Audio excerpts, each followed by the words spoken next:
Technology has come a long way since the invention of the first internal combustion engine in 1872 by American George Brayton. Since then, there have been a lot of new engine designs, and even some so crazy that people said they would never even work. Some of these engines are super rare and unusual, so if you're a gearhead and you love cars and engines, then buckle up and check out the most unusual engines. VW's V5 and VR6 engines are admired for their throaty, wholly addictive exhaust note and their performance. Volkswagen's VR6 engines were hot news when they appeared in the late 80s, but many of you might be wondering what the VR stands for.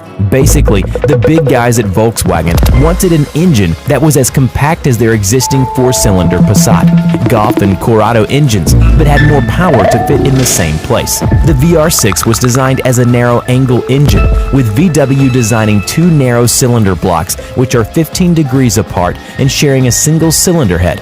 The V describing the shape and the R referring to the fact that the cylinders were inline. It is the offset banks of cylinders that gives the engine its unique sound.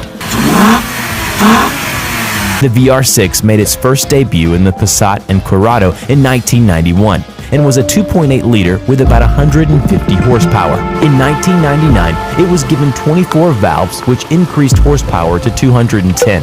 Capacity was increased to 3.2 liters in 2001 for the 225 horsepower RSI Beetle. But by 2015, the engine was dropped from options and no longer being made. There was talk of a VR6 revival in the form of a 496 brake horsepower 3.0-liter twin-turbo unit, but with the constant evolution of four-cylinder cars and increased awareness of environmental issues, the plan was dropped. The Mazda Rotary engine was an incredibly unique design that had everyone wondering how it worked. Felix Winkel himself was a German engineer who came up with his version of a rotary engine way back in the 1920s. However, the first working prototype wasn't invented until the 1960s. A rotary engine is a barrel-shaped internal combustion engine that lacks many of the major parts you'd find in a conventional piston engine. For one, there are no pistons moving up and down. Instead, rounded triangular rotors from 2 to 3 rotors spin around a shaft through a hollow barrel. The amazing thing about these engines is that you can actually add or subtract a rotor and barrel assembly. You might think that this engine first came out in the RX models, but Mazda put these engines in the German NSU Row 80 and the Citroën GS Birotor as part of a joint venture between 1967 and 1977. The engine did end up in the RX designation cars and finally the RX-8. Mazda last built a car powered by a rotary engine in 2012 and abandoned largely due to poor fuel efficiency and emissions.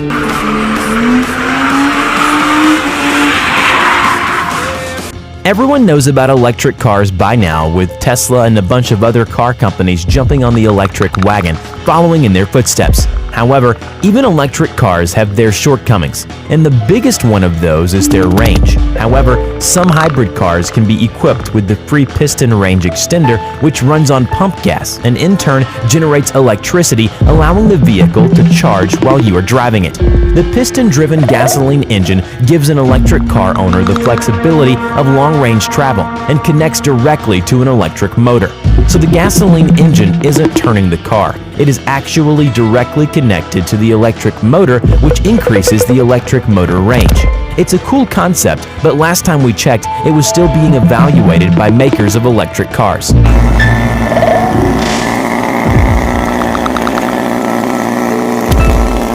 Here's a weird one that many people might not be familiar with.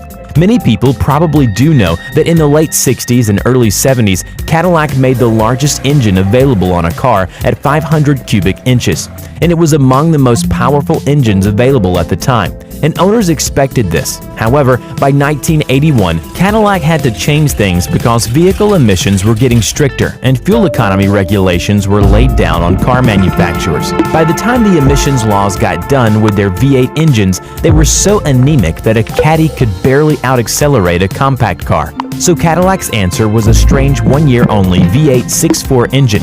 It was a variable displacement engine that had newly developed electronics that would measure engine load and then deactivate deactivate cylinders, leaving the valves open so there was no compression. No fuel would go to the injector and spark would be cut off at the plug.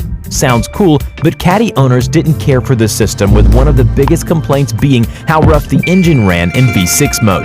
The good thing was that you could just disconnect one wire to disable the system, and it's estimated that 80% of the owners had the dealer pull the plug, so to speak.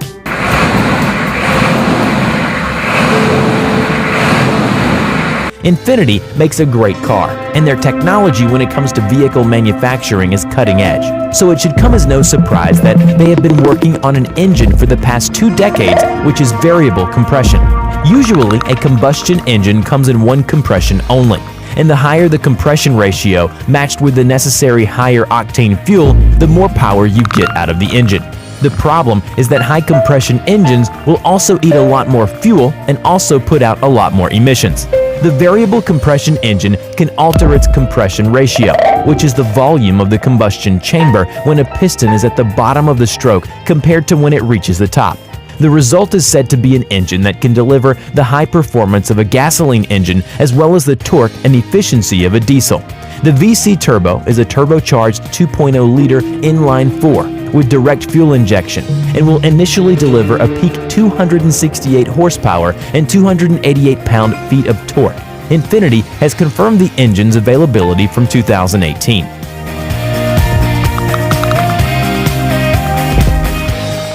The Oldsmobile Jetfire was an interesting engine concept, and in 1962 it was seen by many people as something futuristic and innovative. The engine itself was a 215 cubic inch V8, but had a Garrett turbocharger that relied on what Olds called turbo rocket fuel. This had to be added to a completely separate reservoir inside of the engine compartment under the hood.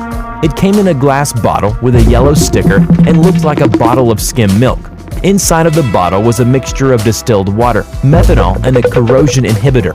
This stuff had to be always topped off because the engine had 10.25 compression, and without it, the engine would knock because of the low octane fuel available at the pump.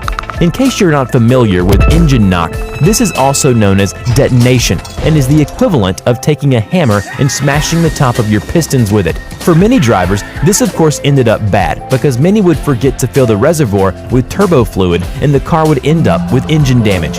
A frequent owner complaint was lack of power, and a trip to the dealer would reveal that the owner had run the turbo rocket fluid tank dry. Performance-wise, the engine put out 215 horsepower, 1 per cubic inch, and 300 foot-pounds of torque at 3,000 RPM. That was impressive for that time, however, the whole concept only lasted 2 years before being discontinued.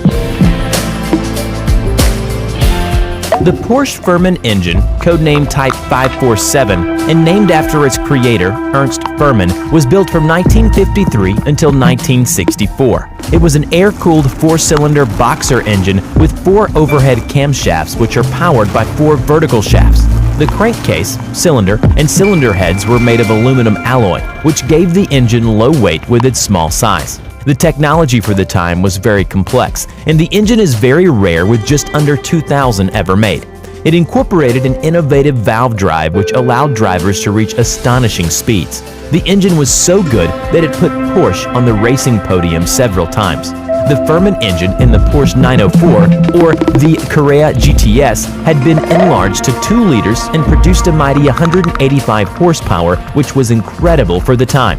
However, the Furman engine was not frost-proof and may jam at low temperatures, owing to the differing expansion rates of the metals used. Many 356 Carrera vehicles therefore underwent heart surgery to remove their vertical shaft engines and make them more usable on a day-to-day basis. Thus ended this remarkable invention.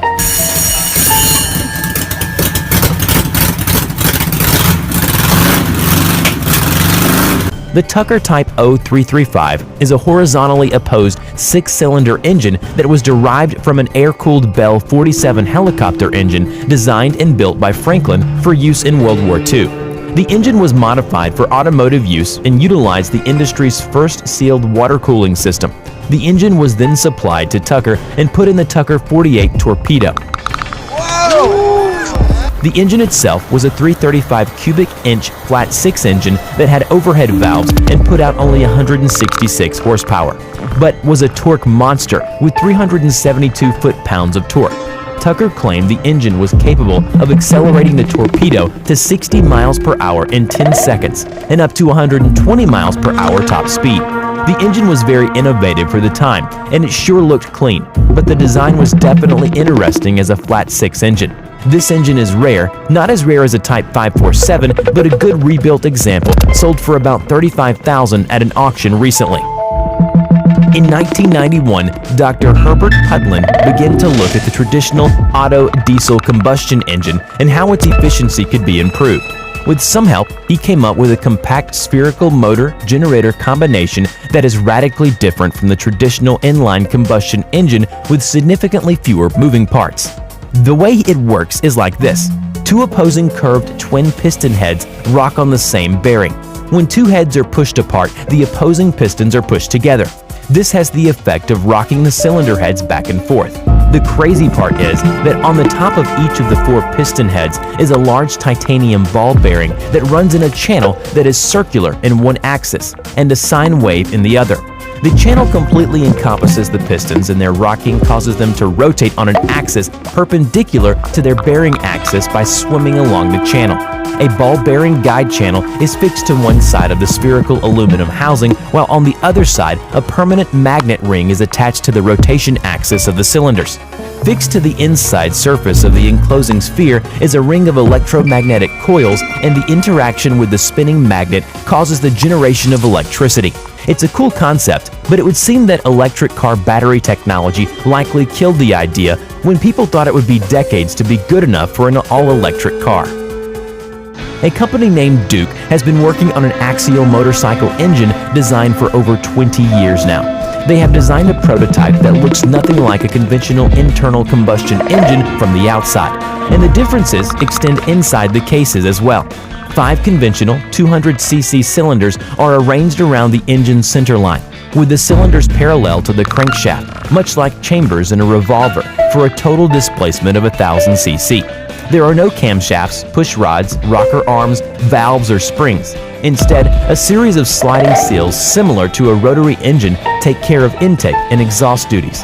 The cylinder group rotates counter to a Z crankshaft at roughly 20% of the crank's rotational speed to significantly reduce vibration and torque reaction. Power output is competitive. The firm claims 125 horsepower and 88 foot-pounds of torque at 7,500 RPM, the maximum engine speed. While that might not seem like much, you need to keep this in mind. Duke says its 5-cylinder prototype weighs just 86 pounds and measures roughly 17 by 10 by 10 inches. That's about 2/3 the weight and half the size of a conventional 1000cc